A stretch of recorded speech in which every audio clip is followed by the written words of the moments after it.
Hello everyone, my name's Matt Bishop, and I'll be talking to you guys about code review and some of the things around software development lifecycle and that sort of thing. I like to be pretty conversational in these sorts of environments, so please feel free to ask questions. You may need to actually just start asking a question because I almost never wear eyeglasses. I'm getting lasers installed in my eyes next week, so they're making me wear glasses. So please just chime in, and some of this I think will be strange to some people, especially maybe who come from a smaller environment, even from a larger environment, but I like to educate as much as possible. And that is kind of the audience a little bit. It would be great. I would love it if one of you guys who works at a really big company in IT in Jacksonville or otherwise tells me in a few months, like, hey, I implemented some of these code review practices, because that's a huge win, because it's really hard to pull some of this stuff off when you have a lot of people. So I would say that it's going to be a much easier job for you if you have a company of 10 developers or something like that to do these things, because I tend to like that they be across an entire organization. Otherwise, they don't necessarily make as much of an impact. But this really should be, in principle, applicable to almost anybody. So just a little bit about me. I'm actually here in Jacksonville. I don't know how many people are out of town. I'll take a couple little survey questions before I get into it in a moment. I, way back in the day, started a software company around the 2008-2009 timeframe. I went to college for what was called embedded systems, and then that turned out being really applicable to mobile, which is when the iPhone came out and Android came out and all that good stuff. So we started kind of in our offices at home kind of project around building out apps, and then the snowball came from there. So I've been doing a lot of stuff with development. We started with one developer, me, back in the original day, of course, and we built that up, and that's how we built up a lot of these practices that I'm going to talk about. And I managed all those developers until about 2015 or so. And nowadays I focus more on just the architecture of what we build and the security around that kind of stuff. But that helps a lot with code review as well. And iMobile 3 may be what's on all the presentation material we're given. We actually just got acquired by a payment processing company based out of Georgia just a couple months ago. So everything is going to be branded TSYS that you'll see here. So treat me like a TSYS employee, I guess, now. So where we started when we started to build out these practices, like I said, it was a guy like me. I was building iPhone and Android apps at home. Then after, honestly, a while, you bring in your first real couple employees, and they do some software development for you. But and I'll jump ahead a little bit. Things like Stack Overflow, I look back to what mobile development at least was like back in the, I don't know, even the 2012 or even a little bit later time frame, that things like Stack Overflow as this developer resource are so crucial now to probably how all of you guys and girls work. Whereas, and there was just no documentation. There's no way how to do anything. So when we hired people, every single one of them came from some sort of different background. There was no such thing as mobile academics of any kind, and at least the things we were doing. So everybody was self-taught. You would go through a hiring process, and we kind of established the way that we did things was, you will probably work for us for approximately 3 months, and we're just going to try you out. I never really liked to have long interviews with people because you just didn't know. They could be a good developer or not, and this was such an unproven ground. And this is where code review and looking at what they were working on became really important, because a lot of these guys just were building their own apps just like how we started. And it got naturally better and better, and we've slowly but surely ended up doing more non-mobile development to compensate for the mobile apps we have built. But everybody was doing their own thing, and the development environment was so different between an iOS experience or an Android experience or a backend developer. I get the vibe when I go to these conferences, a lot of people are more on the server side. Who is doing anything mobile related in this group? Anything that's not server based, let's put it that way. Okay, so we're getting into that a little bit, but that's definitely the thing here. And I think there's really good practices in place for some of those existing languages. A lot of good tools for .NET, a lot of good tools for Java, and they just didn't really exist for Android and iOS. And developers would jump around to a lot of projects. They may have to collaborate, but it was, at the beginning at least, there wasn't a ton of collaboration on the project itself, if that made sense. So I'm building one mobile app that, and they were pretty silly back in the day. We used to call them brochureware. So they were apps that just showed pretty pictures. We built apps for cruise lines and things like that. And so that developer understands how that experience in the application works really well, and it's very user-intensive specific. But you ask another guy to come in, and there's just a lot of clashing about how that works. And so we need to really establish all these best practices and make people code better and code consistently. Otherwise, we're not going to be able to hire new developers to be able to work into that environment. And when those developers eventually leave, which essentially all of them do at some point, they're going to leave this huge knowledge gap that we can't really deal with. I think everybody's pretty comfortable with what software development lifecycle really means. Ours is not special in any sort of way, but we injected some stuff in the middle that was a bigger deal for us, and I'll talk about more of that middle as we go through. All the typical stuff that you're used to, you have to expect the developers are going to work off of good requirements and have the knowledge. So that's kind of an assumption before I get into what I'm talking about here. We're not acting like developers don't know what they're doing coming into the gate. We're assuming that they're building code for the right reasons. And then we would get into this peer-based code review style. How many people here feel that they practice code review of any kind in their work environments? Okay, awesome. How many people utilize a piece of software to do the code review as opposed to it being kind of a human effort, if that question makes sense? Okay, so we're getting up there. Things have really advanced in the last few years. Does anybody use GitHub for work? Okay. GitHub has kind of really been the player that has pushed what they call pull requests into this code review space. What I'm going to talk about is a little bit crazy, and we can have a philosophical argument about how it works versus how GitHub works, but GitHub pull requests are really what have made, I think, a lot of development teams aware of this sort of collaborative code review. But we utilize this tool called Fabricator. Has anyone ever heard of Fabricator? Fabricator with a PH. I was hoping there'd be a little bit more than that. I'll talk about Fabricator a little bit later. We use that, and it uses it uses what I call pre-commit code review to do a little bit more with the code review process. And then all the typical stuff that a lot of you have probably heard about before, where we have some continuous integration tools. We do load testing in an automated way. The human QA part is still a big part of our business, and I don't see that going away anytime soon. But all typical SDLC that I don't think anybody's uncomfortable with. And like I said, when we started to expand as a business and really take it as a full-time gig, mobile was very feverish in those early days. And so we went from 1 developer to 5, I felt like, and then to 15. And so we had a very aggressive scale up. And so all those things that mattered that I talked about who those people were, had to fit into all this. So aggressive project timelines.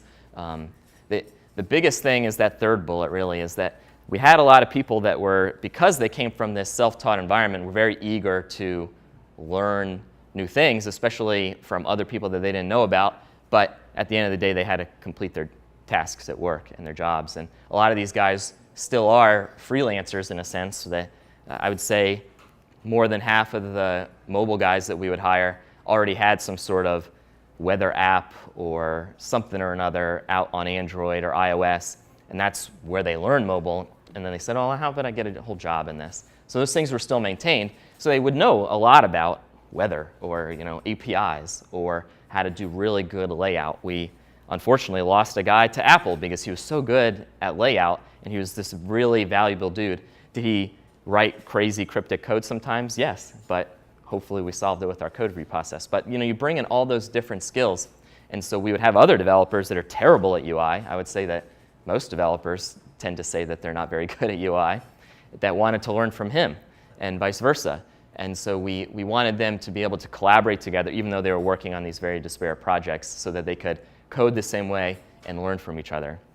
And the development tools, frankly, were really hard to keep up with as a business. We, as iOS developers, the Xcode, the development tool for that, still the primary development tool. It would undergo these breaking changes, honestly, every single year after Apple's big conference, and it was very hard to keep up with. And You hire a guy who just learned those new tools within literally the last 6 months, and he'll actually just code a totally different way. And so there's this ramp-up period. And so, like I said, when we hired people, it was kind of like a trial run. We didn't do these long interviews. We're like, hey, we think you'll be a good fit here, but you're just going to be a coder for a little while and do all this code review stuff with us. And if it's a good fit or not, we'll figure it out. So we needed to really build this culture up. And code quality is something that usually an individual developer doesn't think a lot about. And I do it. I think everybody does it. When we have some code and we've written it and we've kind of locally committed, it's perfect, right? There's no way it doesn't not work. And oh, did I write tests with that to prove it? No, I just read through it or whatever. Or hell, a lot of people would complete the work, functionally test it, let's say in a web browser or something like that, but not actually look at the actual code that they wrote. And so there would be simple mistakes in it, like they wouldn't clean up their files, or there would just be junk data in something, or really basic stuff. And we'll talk about how linting helps solve that in a little bit. And then kind of around our arena was a thing called PCI compliance. I'm sure some of you had to deal with HIPAA or PCI. HIPAA's a little bit more popular here in Jacksonville at least, but we at PCI, essentially as a payment standard, requires that you undergo some sort of code review as well. And I think that was kind of later to the game than what a lot of people are already doing. Same thing goes for HIPAA in some places, but you have to say we have a software development lifecycle in place, and we have processes to make sure that a rogue actor can't commit something in a code environment and get it deployed, especially a segmentation of people who code versus people who actually touch a production environment. And then I think we get all this, the ego thing a little bit. We all write perfect code immediately, and this was something that was very important for us to deal with as a staff, was we needed to make sure that people knew that code review was not personal.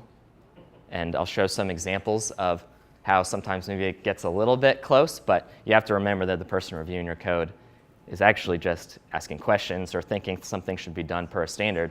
And then taking the ego element out of code review.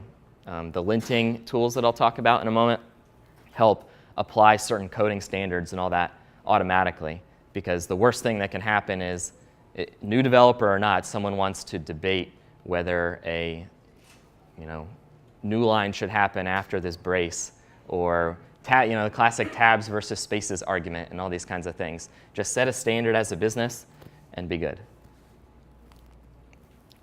So just to jump for a moment onto, at least in our environment, Git and Gitflow, who is familiar with what Gitflow is? All right, perfect. So I'm not going to spend much time on this. This is what we use. This is what we recommend everybody use. This is kind of ingrained in the code review process. I think tools like GitHub, especially for big popular open source packages, maybe it's not officially branded as a Gitflow process, but have really, it's just kind of become the standard for a lot of people, at least parts of it, where I've got some piece of code that represents my production environment, and I've got some code that developers are hacking on. And a valuable thing that we'll talk about with this Fabricator tool is it tries to not touch any of this. And Atlassian and others that have really propagated a lot of good documentation on this, it all comes down to these feature branches. When you work in a GitHub world, you're actually uploading your changes to some sort of remote feature branch, and then you submit, in their case, a pull request against that feature branch. What I'm proposing here is that you rethink that paradigm a little bit and try not to touch the remote at all and use local environment tools as much as possible. This even helps if you are an outsourcing type of relationship with whoever you may be doing work for. If you're an internal company and you're building products, maybe it doesn't matter as much, but we've had clients, I'm sure you've had clients, where they're savvy enough to expect a source code handoff at the end of a project lifetime. And if you hand them a Git repository, not only does it have a history, which could have a bunch of potential pitfalls for you and your staff, the silly things that even we've had to deal with, profanity and commits and Easter eggs and stuff like that, or just bad code that may have been in the middle, that can create client perception issues. But when you have Git histories that have tons of feature branches and all this other noise around code review, that's something you probably want to internalize, which is why we pushed a lot of this pre-commit code review that I'll talk about. But everybody, I think, generally gets the idea of how you're tagging and promoting branches and that sort of thing. So Fabricator. This tool, I'm not entirely sure how I came upon it, but it was something around maybe the 2011, 2012 timeframe. It was actually originally developed by Facebook, and they open sourced it, essentially. It used to be underneath the Facebook umbrella. Facebook, as we've seen in lots of places, does like to open things up, but they kind of diverged from Fabricator a little bit as the years went on. They just had such a heavily customized version of it that the guys who were maintaining the open source version ended up leaving Facebook and then starting their own business on top of it. So there's a whole hosted version of it now called Facility. Again, put a PH in front of everything if you hear an F. But Facebook was really the base for it, and I think a lot of people find Facebook's development process to be pretty respectable. They're deploying twice a day. They have 2,000 engineers committing to repositories. They actually use Mercurial now, which is kind of wild to me, but Mercurial apparently handles much larger code bases and committers better than Git. So Fabricator supports Mercurial, Subversion, Git, if you need those sorts of things, and builds this whole ecosystem on top of it. It's used by a lot of other popular people as well in the space. There's even some good documentation that companies like Uber and Pinterest have put out. They've shared some extensions of what to do with Fabricator, and so have we. But Fabricator's big thing is about pre-commit code review. And what I mean by that is we have all these Git lifecycles, but a lot of people equate branches that they have locally with branches that they have onto a remote. And this really tries to change that process where you're doing everything on local feature branches, but those feature branches never actually touch the remote. So you really follow that Gitflow pattern where I do a git checkout I'll show an example of it. New feature branch, I do all my work, I can commit as many times as I want, I can, per my personal preferences, build up a feature branch and submit it, but it uses these new actual local command line tools they just call them Arcanist, again, all open source stuff as a part of the Fabricator project to do things locally on the system. It is a PHP-based tool, so in most cases, people have PHP already resident on their machines, Macs and Linux generally do, at least. So it does depend on PHP, but it's really just a set of command line helpers to do a lot of the same things. And that was one of our big pushes in our culture was really make people use the command line more. We've really invented great tools for source code management, Atlassian source tree. There's a million others. We have all these web UIs now to browse, Git repositories, but let's go back to the command line a little bit and help people understand what they're really doing, manage branches locally, understand what patching is like, and I'll talk about that a little bit later. And we did happen to build our own library on top of this in our case, again, back to that mobile world. There weren't a lot of people doing things in the mobile space at the time, so and I'll talk about linting, I think I've said that too much at this point, for some of these languages that are specific to the mobile world. And linting has been amazing for us. If you are a development manager here, I would say that it will save 10 to 20% of your developers' time because a lot of developers spend a lot of time on noise. Simple problems, trying to get their code in the right place, merges, things so that files don't get corrupted. There's some really classic basic things that get fixed automatically, essentially. And then it also hooks into unit testing as well. And again, this is all pre-commit. So these are all things that happen locally on the developer's machine to kind of prove their unit of work so that they can actually have what we consider real working code that's been tested and all that, and then another human being gets involved in the process. So it really puts a lot of impetus on the individual developer to code better first before using other developers' time, which again, if you're doing code review in your current work environments, if you could subtract, let's say, 50% of that time spent on code review because it's already pretty good, then I think that's a big savings for a development team. And it does do a lot of other things besides code reviews, and this is probably more for the smaller business. We actually used it as an entire I don't even know what to call it, project management plus development ecosystem for a while. It has some basic task management as projects and work boards, and they really embrace the agile kind of tools where you have sprints and workboard concepts, a wiki, so on. But we kind of retired that, and I like to say the project managers made us do it. So we ended up moving to the Atlassian tools like Jira and Confluence because we just needed non-technical people mixing into that environment. But it can handle all the access permissions and all that as well. I'm just not going to show any of that today. So linting, finally.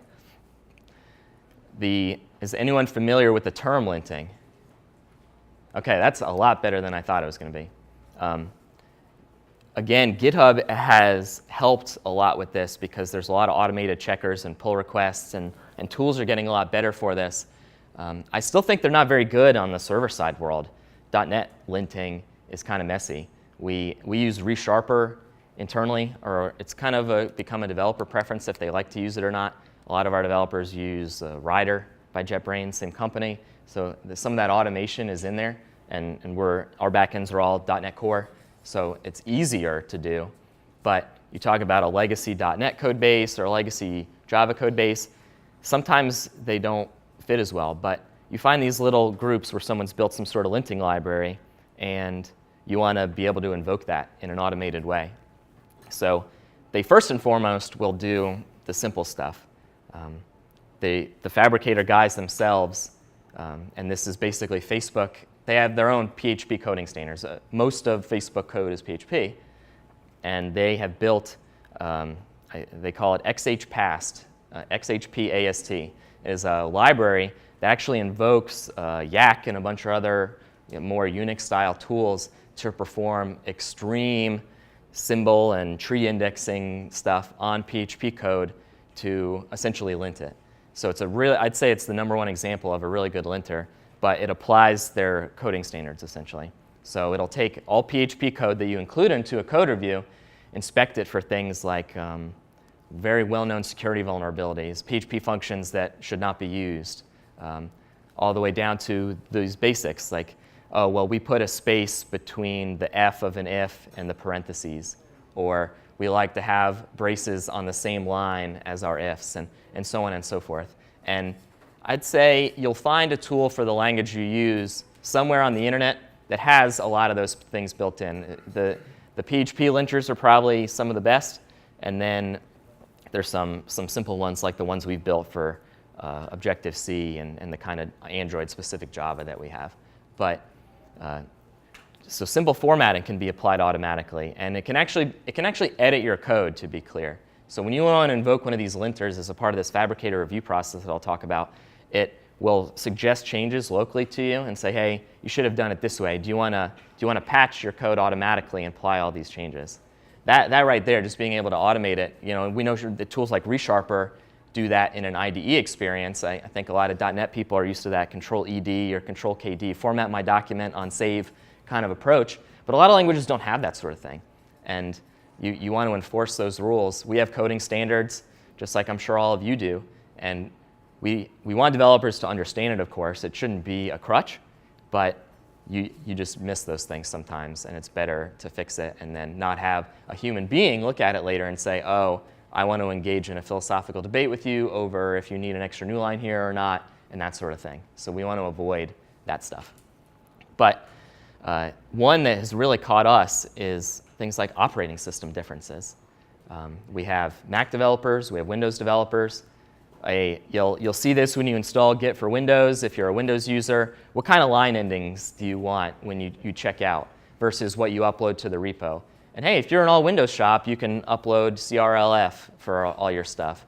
But then that new project for a mobile developer comes in, and then this guy just trashes your entire code base because he starts using just CR because he's doing something on a Mac. And those things can bring a whole dev team down for hours sometimes, especially if you have a culture where people are allowed to just direct commit to certain branches. And so it can check a lot of those things. No tabs versus spaces, no new lines. How many spaces? It gets down to the silly stuff, but I think we debate those things too much. And like I said, those full coding standards can be implemented. And We've done that a little bit with our tools. That library, that open source library we have called Cassowary, is not too heavy on the coding standards because we recognize that we do things one way, but you may want to do them another. But oftentimes these linting libraries are configurable. So you can, in a per repository basis, include some configuration parameters, and it'll pick them up as a part of the Arcanist code review process to do whatever you need to do. And there's levels of the different linting processes. So there are things that are considered errors. They're just flat out wrong. You cannot proceed without this. Depending on how you configure Fabricator, at least, you can have it outright reject things that have linting errors, but you can provide explanations for it. So let's say I have some sort of third-party source code that is like minified JS. You can not only configure that to be marked as a generated, or you don't want a binary file, but you want to maybe mark it as a generated file so it doesn't get linted at all. But let's say that you do want it linted for some reason, and it's got really long lines. You can configure your linters to say, I want that to be an error, warning, advice, those sorts of things. And that error will block the review. Even if it's an error or a warning, really, it says, something bad happened here, please provide an explanation. And that'll go up with your code review as well. And I'll show that with some examples. So it creates developer accountability so that these things get caught and another human being sees them, because it's literally a green box versus a red box inside the interface for the code review about this code actually has linting problems, you should look at this, or did linting clear out? And like I said, a lot of those automated fixes can be nice. It takes a little bit of time to build that into your linters if you want to do that. But if you are a development manager of a team maybe that has 200 developers, you could probably save a lot of time if you worked on those things. And a lot of things end up being advice. It depends on your culture. But we, in our personal experience, we like to warn about new lines being too long because we find that to be very difficult for code review. And then if they're over a certain length, it's a non-starter. But you can really tailor these things to your environment as much as you want. Now, unit testing. This also gets debated a bit, but a lot of people say, yeah, we do unit testing, but they're actually writing functional tests. Like hitting a real API and expecting results to come out of it is what I would debate is a functional test. You're really doing something. We're talking here about things that get mocked and all that sort of stuff. So if I have, in our case, some sort of financial processing engine, and you have some big transaction, and it's got a couple different tenders on it, like a credit card and a cash, and it's got discounts and taxes and all this stuff, that's hard math. And when we started building out some of our products, we had developers that made simple mistakes because they wouldn't catch edge scenarios. And if you deploy a solution to production that is off by a penny sometimes, it's kind of a big deal. And that doesn't really work. I'm sure some of us have worked in banks and the like before. You can't make those kinds of mistakes. So in principle, we should all write unit tests that really show that kind of stuff. And that's what I'm talking about here. So debate aside about what the test contains, we know that we should be writing them, and we should try to improve our code coverage as much as possible. And this Fabricator code review, we want to integrate with that. We first and foremost like that the developer runs it locally. I applaud an organization that has a very robust continuous integration system that can do post-commit testing. So you've stood up, let's say an array of Android emulators or whatever you may be doing. It was very hard for us in the hardware space to sort of do that at load because it's unfortunate. To do iOS testing, you need a Mac. And there's whole companies dedicated to putting Mac servers in the cloud just so that you can run certain iOS code in certain environments. So it gets kind of silly, and so it's hard to do. So we said, let's really embrace this and try to do this local unit testing concept because the developers got to prove that it works locally. And I'll show some examples of what it actually looks like.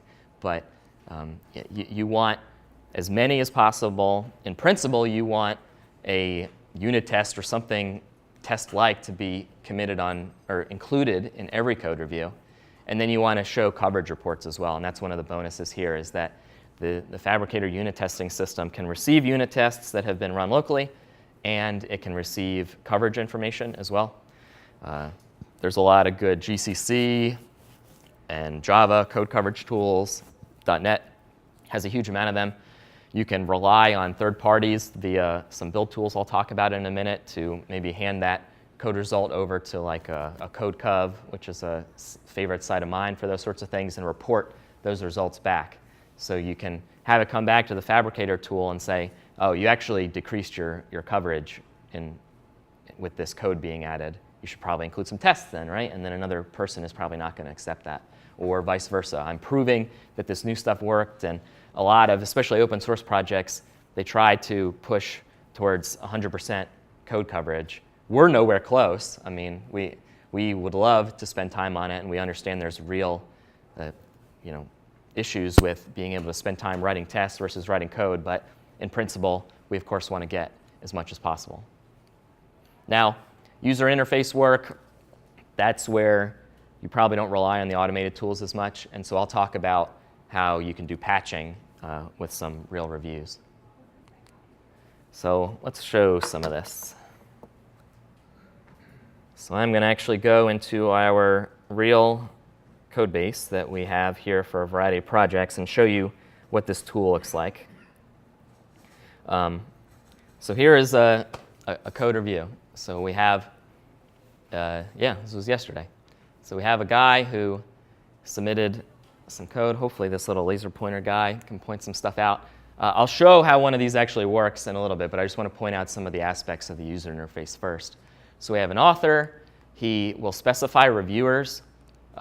This has actually already been committed. It's after this code review is active. I'll show an active one in a moment. So you'll see what commits were actually tied to it. And then here's some of the project management integration as well. There's a few of them out there. We're lucky enough that the Jira one works pretty well. So you include and say, hey, it's related to this task. And Fabricator will actually sync information back and forth about, hey, this guy sent this code review up. Hey, this other guy left a comment on it and rejected it, and so on and so forth. And then one of the biggest things that I'd say a lot of developers hate is writing, English. Actually describing what they're doing. Let's just call it documentation in a sense. You can configure this a little bit, but we want these sorts of things included in the commit. And there's a few ways to use a tool like Fabricator, but we do what's called squash-style merging. So when the review has concluded, let's say, and I'll show an example of one. Let's say that developer had multiple revisions of this code review. That in principle could be multiple Git commits on their feature branch. You can configure that so that you bring over that entire history when it gets pushed into the destination branch. I really dislike that because I think it's really noisy, and a lot of developers, again, don't necessarily want to write great language, especially when someone's rejected their code and they need to fix something somewhat trivial. So they just fire off a quick commit to their feature branch, and it's just like, fix. Nobody wants a commit in that history that just says fix. Doesn't help. So we want these, and so that's why we use squashing. And so this would really end up being the summary of the actual commit content. The test plan also gets included into that. But these are two discrete elements. This is kind of a bad test plan. There's some better ones out there, but I'll show some good ones as well. Yeah. He knows this guy. So this is a really good developer, but sometimes it's life. But we have a policy, and I don't think you can even turn this off, at least for Fabricator. You have to provide one of these. It just will reject your code review. You got to put something in there. Now, the converse of that is that you then have developers that just hit a key or something like that, or just mash the keyboard. Those are cultural issues, but that's why we have the human reviewers in the code review process. So, and just as a quick aside, because I don't want to bring it up because it'll reveal all of our commits, is one of the really valuable things for Fabricator for us is that it goes back to that PCI and compliance issue a little bit, it is enforcement, meaning that we could restrict commits to certain branches and things like that and be a little bit more draconian. And you can do that with Fabricator because it is our Git host, to be clear. So it can it can be configured such that if there is not, this tool, this code review engine is called differential. If a differential revision does not exist in this repo, in this commit that's coming up to me, just reject it. And it uses the git hooks mechanisms to do that. In principle, that's a really great way to do development. Like, we know that 100% of code is code reviewed before it gets committed. So you can reject them outright. You can reject them for a lot of different reasons. It has a whole rules processing engine around how to manage that. And I'd say that's unmatched in the world of SCMs. It's a tool called Herald. It's a rule management engine. And you can do a lot of wild stuff. You can just outright reject code that has too many files or includes this kind of content. And then furthermore, you can have it automatically add reviewers. This team is kind of a group, so they include all of each other. But you can use shorthand to specify maybe a group. Or let's say we're doing this right now with our backend product. Let's say this traditional .NET developer committed some SQL changes. Well, we have this data team of guys that know SQL and they know it well. And developers don't always write very good performant SQL code. So it could be some terribly performant CTE or something like that in SQL. Well, Fabricator picks that up and says, oh, a SQL file was included or included this content. You can use regexes, all this crazy stuff. Let me automatically add a blocking reviewer from this data team guy so that he has to approve it. And so that helps a lot. But back to the commit engine is, so you could enforce all of that up front or you can enforce it on the back half. We recognize that situations occur where someone needs to just commit code to the repository, and we have a culture where, let's say you just have a lot of automated content, giant schema files or something like that, things that do not get reviewed or are simply too large and you don't want to submit through this whole tool. Commit them, absolutely. But that Herald engine will, on the other side of it, use, they call it auditing. So it flags that and says, oh, I didn't block you for not having this code reviewed, but because it wasn't reviewed, an audit has been created. And then there's a team of people that I've defined as being able to accept that audit or raise a concern, they call it. And then that all gets communicated back to the author or the committer. And you deal with it that way. And that's what we do personally, is we allow it to happen. There's at times a few of these audits hanging around that someone needs to look at. And that gets us back to that 100% code review scenario. A few other things just to showcase in this guy. We'll talk about, this is what it kind of looks like as a history. We'll talk about this automation part in a second, but we'll have inline comments and all that good stuff. But let's move over to one that maybe has some revisions to it and includes yours truly. So same setup. It has been committed. It's old, but a little bit of a better test plan. That's kind of a cop-out. Go test in a browser, but you can include file attachments here to prove that it works in the UI and all sorts of good stuff like that. But I had some problems with this. So hopefully my internet works. We'll see if that loads. Yay! All right.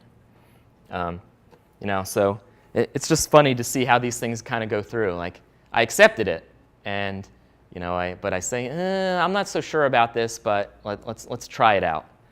But now I want to talk about some of the tools that also worked against it. So I'll show one that is live and is working.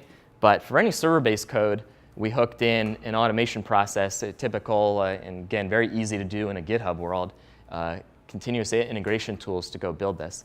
So this goes over to this Jenkins system that's running, and it pulls in the diff. Jenkins is really nice because them and I believe Uber participated with it, helped build out a Jenkins plugin for Fabricator that makes that kind of nice so that it can pull in these differential code reviews, do whatever you want to do to them, run code coverage on them, build them, et cetera, and then spit results back. And I'll show some of that. Another thing I wanted to point out here is, even though all that was good and he probably could have finished it at that point, he updated it though after he looked into my comment. And this is something that I think is really valuable. It's configurable again, but because he changed it, it requires to be reviewed again. Sometimes developers try to be a little bit shady with the things that they're doing, where they change something after it's already been accepted and then they land it. Well, in principle, that could be a very different result for you, so you don't want that sort of thing. So he makes his change. I would have to review. And to be clear, if the developer were to add this and then try to what's called land it, the tools will actually say, are you sure you want to do this? Because nobody's accepted it yet. So the developer has to have very active acceptance of their bad deeds. And that's been a big thing for us culturally to prove, like, no, you typed in the name of that server when you click the delete button. It was pretty obvious that, it requires you to have that user interaction. So we go through, and now I'm doing things like requesting changes. And I'm sure a lot of you guys have seen this in a typical code review style. I don't want to talk too much about comments. It's got all the basic stuff. But these are important. And for a long time, and I've seen places where code reviews, not only after code's already committed, but it doesn't have inline commenting. And when GitHub started doing some of their stuff, they didn't have inline commenting, which was wild. So this is the typical stuff. So again, he updates it. Build goes green. I don't think I have any builds failing to show you, but you can believe that it happens quite a bit. Let's see. So now we've got another one from the same author that I was ragging on a moment ago. All the same typical stuff. What I wanted to point out is that you can really have multiple acceptance, and you can configure these sorts of things, and this again depends on your culture. Do you want everybody to agree with something that you've tagged them with? And that's where the concept of blocking versus non-blocking reviewers comes into play.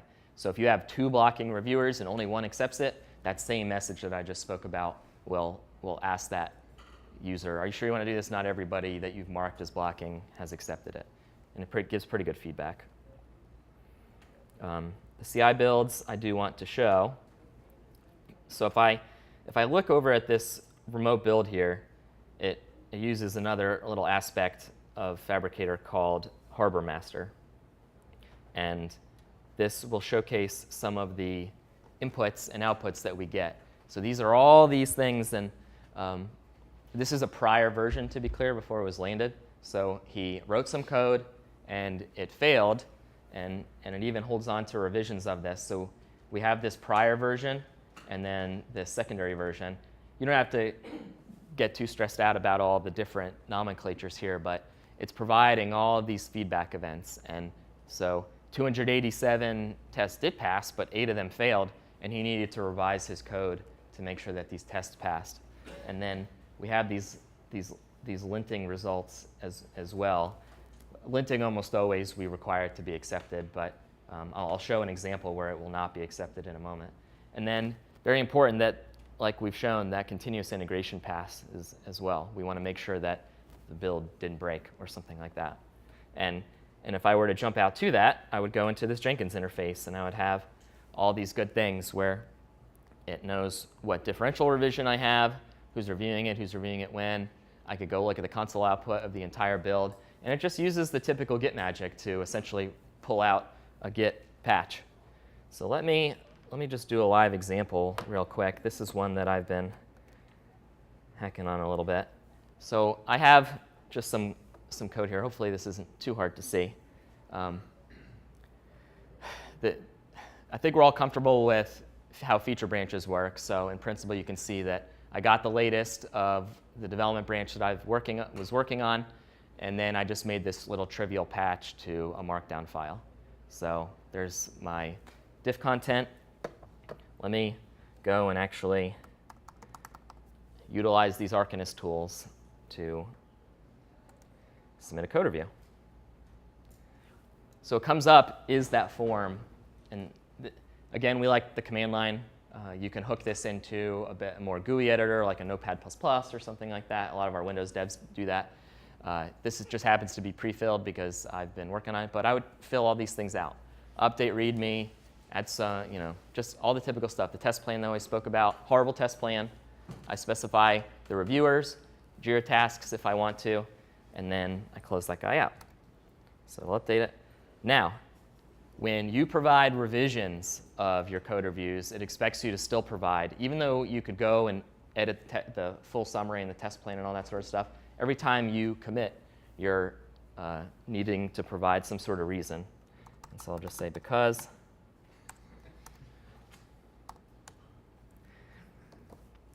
This is linting. So this ran right this second. It's very quick, and it's a silly example, but it points out how these tools kind of invoke themselves. Just like how it locally runs all those linters to check all the basics and then more complex stuff, just like how it runs any unit tests that may have been in scope.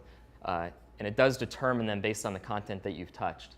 So while we do like unit tests to always work, it's not going to lint the entire code base and you've only changed one file. So it's linting this one markdown file that I have.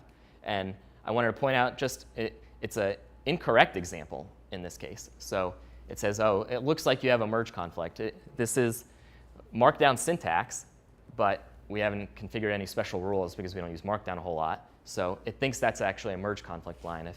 That is another great thing that developers often make mistakes on, is that they'll be bringing some of their feature code into that. And if they were expected to just merge it, they would do that, and you sometimes have conflicts. So you have to accept those and all that.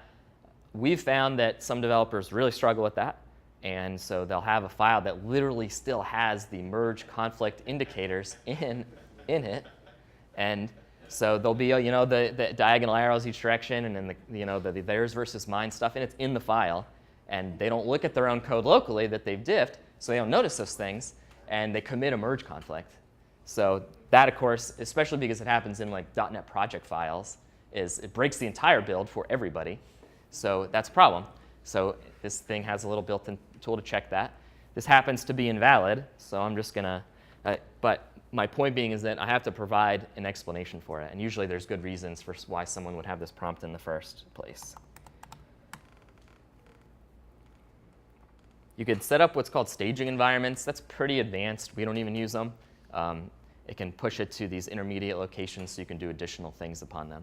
But it tells me where to go, which just happens to be that other tab that I had. And if I refresh this guy, it has all that stuff that I'm talking about, and it includes these lint results here. So it's actually pointing out, even though I have an excuse, it's still pointing out that this build failed for the linting. And there's my comment. It completed them, but we obviously have this problem. And you can actually, for what I was saying, look at the commits. So I've been amending a commit. That's kind of my style. I like to have one commit in my feature branch, and then I do more and more things to it. But if someone was the type where he would commit, it would actually show all the local commits in his local tree. But then we ignore that because we squash merge them. But a lot of developers like that, because if they're working on a relatively large unit of work, they may want to see how their code internally changes.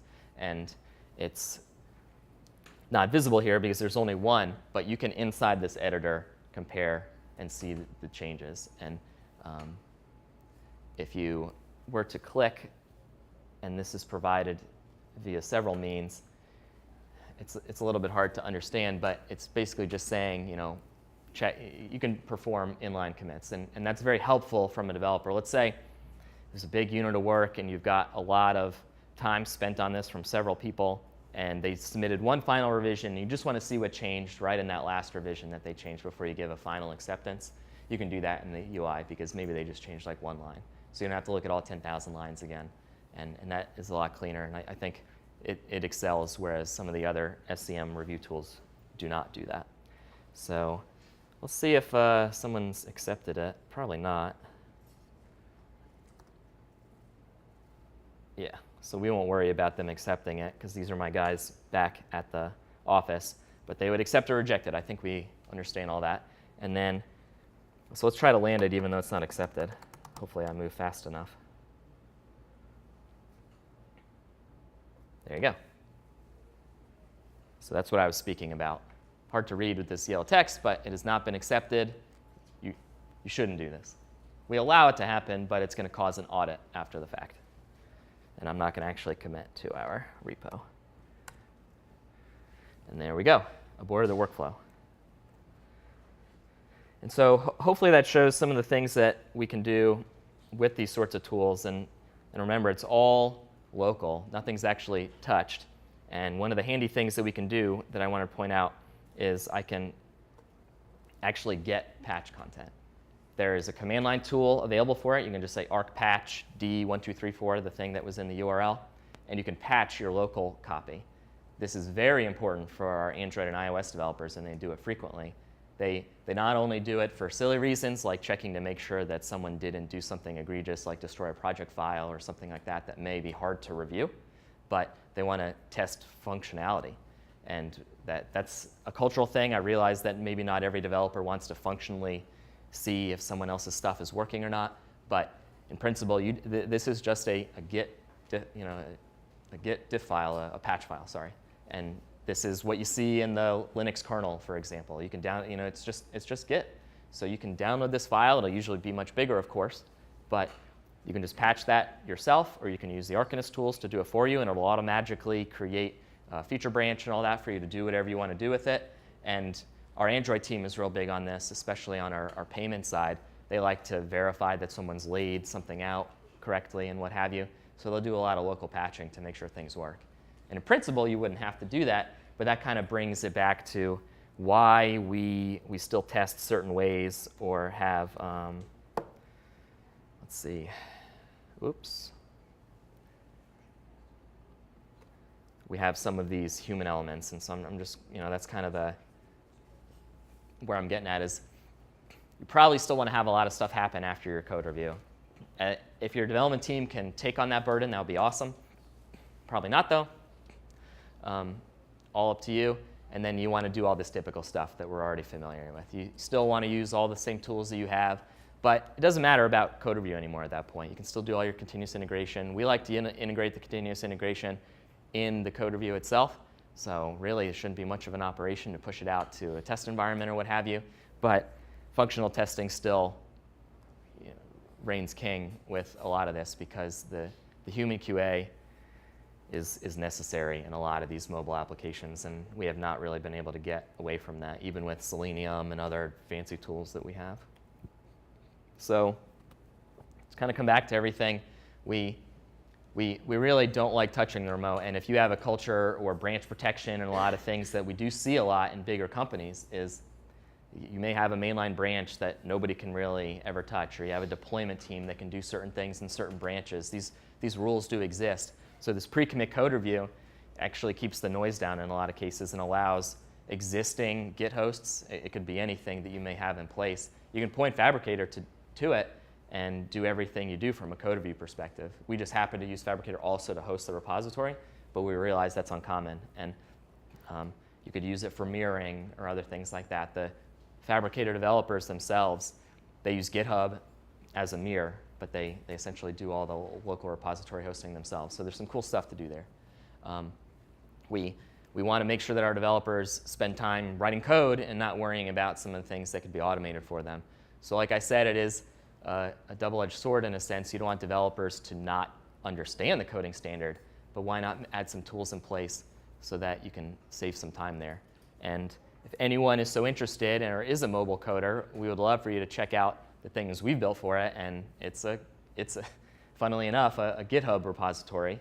We mirror our stuff out to GitHub as well, so you can search for iMobile 3 Cassowary and you'll find it, and includes basically everything we do from a review lifetime. We use integrations with ReSharper's command line tools to Gradle linting for Android projects and a bunch of stuff, and it's all out there, and it's all built on top of that core Fabricator library that does all the new lines and merge conflicts and the silly stuff. We create a process where developers are being forced, and some other SCMs have this as well, to have to write good summaries and plans. And you see a cool thing that is kind of old now is you have these bots that listen to pull requests on GitHub, and if someone submits some garbage, the bot just kicks it right back out and said, you need to use this template, you need to include these things, and so on and so forth. This is kind of what we do, but it just stays local, and it's a part of the engine. You don't need to write bots that do that sort of thing. And we want to hook into those same tools as much during code review and after. If you have a continuous integration system in place, an Octopus, a Bitrise, an AppVeyor, you can use it for code reviews most of the time with just a little bit of effort, and it's not hard to do because a lot of that same tool set, because if your CI system has Git available to it, you're pretty much going to be able to do all this and do the patching styles. And we're all about these smaller units of work. And if by having a pre-commit, by having the other humans have to read it, it does happen, but developers don't want to read 10,000 lines of code and these big messes. And so it's created back pressure to our development staff so that they have thought more about, hey, how do I write something simple that represents a unit of work? Not only to prove that I'm not breaking something and I'm working iteratively and it makes me work more defensively, but it helps me not waste a bunch of other developers' time, because I know that they're coding too, because everybody's in the same shoes. Nobody is exempt to this process in our company, not even me. So it has to happen. And that's all I've got. Any questions? This is obviously a very mature process here. What would you say you would recommend as far as a minimum development team size before investing as much as you guys have invested in this process? Yeah, that is hard to answer, and I would say that we were probably about 5 to 10 developers before we started doing it. It depends on what existing tools you have internally already. If you're already using Git and have a lot of the code processes in place, adding code review on top of it, I think is a little bit, it's actually harder because people are used to an existing way as opposed to a new team that may want to work an entirely different way. And I have no association to the Fabricator developers, but they do have kind of a self-hosted product for this that you can just sign up for, and I don't even know what it costs. We don't use it. We host Fabricator internally. You can do that if you guys are real savvy and have infrastructure, but when we were a small company, money always mattered, and so we wanted to run things as basic as possible, and hosting locally was easier for us, and that's kind of what we rolled with. But yeah, I'd say when you're in the 5 to 10 developer range, it probably matters, but it's contextual on the projects and products that you're working on. If you're building one thing, the number is smaller in my opinion, because people are already working together. If it's a bunch of disparate things, code review may not give them a lot of benefit besides sanity checks. And we never had problems with it, but it's that rogue actor mentality. You don't want someone to build something dangerous that could be a perception issue. But as many of you probably are, if you're building a product code base, I'd say once you have more than 2 or 3 people working on one kind of domain or discipline, it's probably worth it to do. How do you know which teams to assign that code review to? So if I'm doing something with payment processing, I should probably have these people review it. If I'm doing something kind of like the UI side, I have these people. Is that based on the dev? Or are there rules that help guide that? It's initially based on the dev when they submit that review, because they just provide names that they want to provide, and I think you have to provide at least one, but there's some magic that can happen there. You can actually, Fabricator has a projects system, they call it, meaning that it's like an alias, like an email distribution list in a sense. So you can say, I want DevOps to review this. So you just put DevOps instead of a user, and it'll know to go look at that group and then add 4 reviewers to it. And then at least one of those people has to accept it. That could be blocking or not. But then you can go into that rules engine and provide automation around that. So especially a younger developer that doesn't know maybe the danger of the code that he or she wrote, they may put developer X, and like my example was, oh, that includes database code, so it automatically brings in a database team member. Or the code is, the better ones are code is of a certain size, or it's within this path. A big thing with us is we have a point of sale library, and we have several apps that use it. Well, just some dude probably shouldn't touch that library code because it affects everything. And so we have rules in place so that automatically adds reviewers. Or sometimes we actually outright reject it. That's more draconian, but hey, you developer X, we're not letting you work on this library code. It just happens. Any other questions? If you're squashing your commits, what's the big benefit to keeping everything local? The Gitflow thing in a feature branch. Yeah. It breaks down a little bit there, because if it's almost a code cleanliness decision versus the process decision. So even though we squash, the developers during the code review lifecycle want to see that commit history. And the differential engine provides, it's required versus times you've submitted, so that's automatic.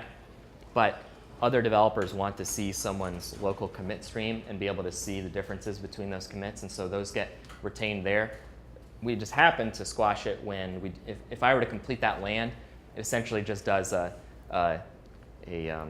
goes to the destination branch, pulls it, rebases the feature branch, and then does the merge into it. That's the true squash operation, but there's a little bit of extra Git on top of that besides the squash. We don't want any of that there, but we think it's very valuable to the code review process itself. So that's why but it becomes developer preference, honestly, if you use that commit stream or not. I don't, because I'm already in that squash mentality, and it doesn't really matter to me, but it depends on the developer. And you're squashing going into the remote. Correct. Yeah, when it actually gets landed, when it goes live to the remote, yeah, that's where the squash occurs. You can have an infinite number of content and commits on your local feature branch. And it gets updated as metadata, but it's not live. So if you were working on a feature, and first you did like a code cleanup refactor, the existing code Yeah. wasn't in a great state to add the feature. Right? Yeah. And you wanted that separately as part of the commit history. You could do that cleanup, push it all the way up the chain. Yeah. So that it made it in and it didn't get squashed. And then you move forward with like the actual feature implementation. Absolutely. There's no restriction on typical Git operations whatsoever. This Fabricator tool attaches to a Git repository and does its thing, and you can use it as much or as little, but you can have developers that are doing whatever they want inside that Git repository that don't participate in code review in principle, if that makes sense. So you could push. Avoiding the squashing, right? So Yeah. if there were certain details that it was desirable to have in the history, you just push them through the full process, and then you continue to develop them. Correct. Yes. If you're squashing all the units when it gets merged into your Destination branch. Yeah. you lose or retain a reference to the original history, so Yeah. You can go into the differential revision because it's always there. It never leaves, and then look at all that. That never will go away. So you'll. I'm going to walk you over right quick. No. It gets killed off locally, but you can restore it using some of the Arcanist commands. All right. Thank you, everyone.